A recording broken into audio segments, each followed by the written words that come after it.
Hi everyone! Today is the second day of my blogging challenge and I will be sharing with you my Go High Level journey, what I've learned so far, and how to navigate this application.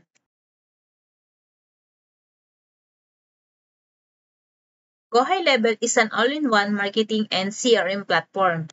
It replaced multiple tools for email marketing, funnels, websites, CRM, calendars, and automation.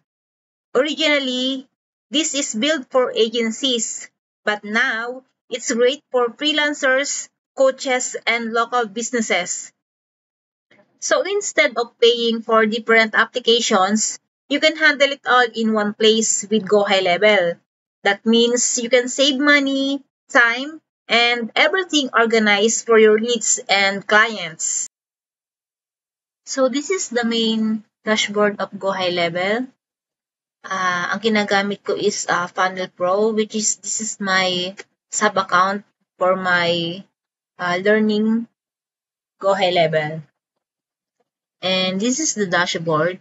So, dito nyo makikita yung lahat ng statistic ng inyong sub-account. From opportunity status, all pipelines.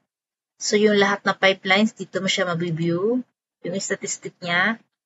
Opportunity value, conversion rate, funnels, all the funnels that you've created inside this sub-account, and stage distribution. So, wala pa siyang data kasi hindi ko pa siya na integrate ng ayos.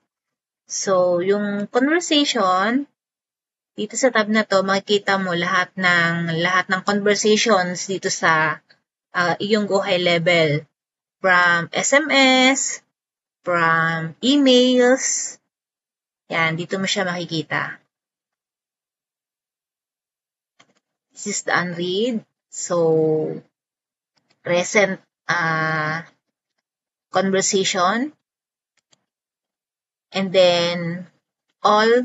So, makikita mo lahat ng conversation kapag click mo tong all. And then, calendars. So, dito sa Go High Level, meron tayong built-in calendars. So, dito tayo mag-create ng calendars sa calendars tab. So, this is the sample of my calendars created. So, kung gagawa ka ng calendars, you just click new calendar. Okay? And then, contacts. This all the leads na pumasok sa iyong account from form created or dun sa funnels na ginawa mo. Then, nag-create ka ng opt-in form. Kapag nag-fill up sila, automatic papasok yung mga leads dito. Opportunities. So, dito sa opportunities, dito mo makita yung stage ng iyong leads. Kunwari, meron silang pinilapan na form. So, dito makakategorize kung new lead ba sila or discovery call, proposal sent, and so on. So, this is the lead stage or lead journey ng leads mo. So, dito mo siya matatrack. Okay? And then, payments. So, pwede tayo mag-integrate ito ng mga payments here sa integrations. So, pwedeng manual payments, Stripe. So, i-connect yung Stripe, PayPal, and so on. So, basically, dito sa ginagawa kong funnels, I use manual payments muna kasi wala pa ako Stripe account. Then, AI agents. So, dito sa AI agents, gagawa tayo ng parang mga bot i-integrate natin siya sa ating funnel.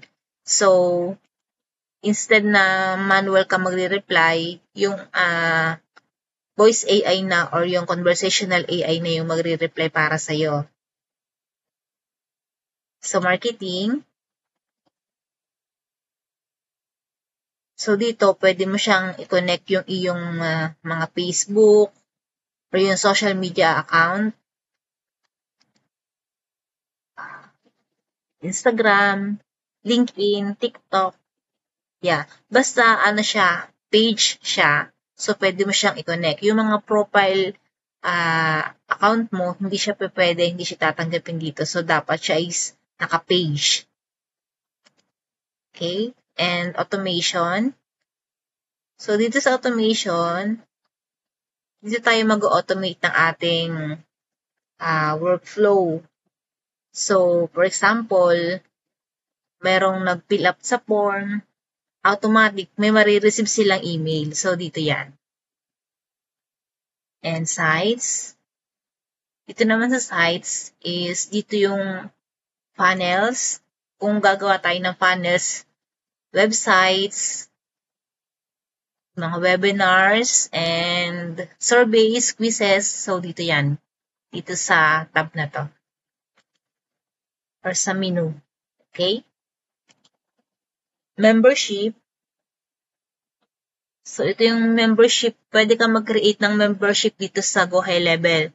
So, gagawa ka, usually sa mga coaches, very useful itong pag-create ng courses. So, dito ka na mag-build ng iyong dashboard.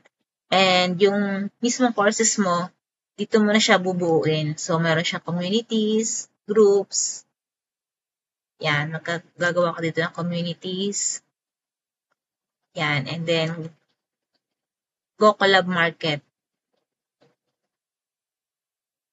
Yan, so, mag-build ka ng courses and communities. Okay? So, media storage. So, yung lahat ng in-upload mo dito sa iyong sub account, dito mo siya makikita sa media storage. Okay? Reputation.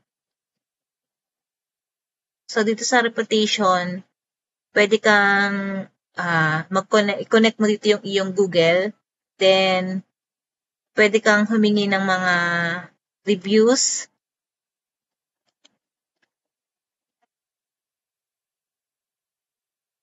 Reporting. And then, so sa reporting, yung overall analytics ng iyong sub-account, dito mo siya makikita. Google Ads report, Facebook Ads report, yan, ito siya.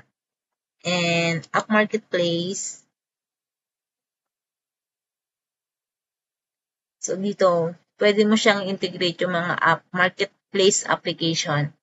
So yan, marami siya dito. Pipili ka na lang yung mga kailangan mo lang gamitin, okay? So yeah, this is the basic navigation of Go High Level.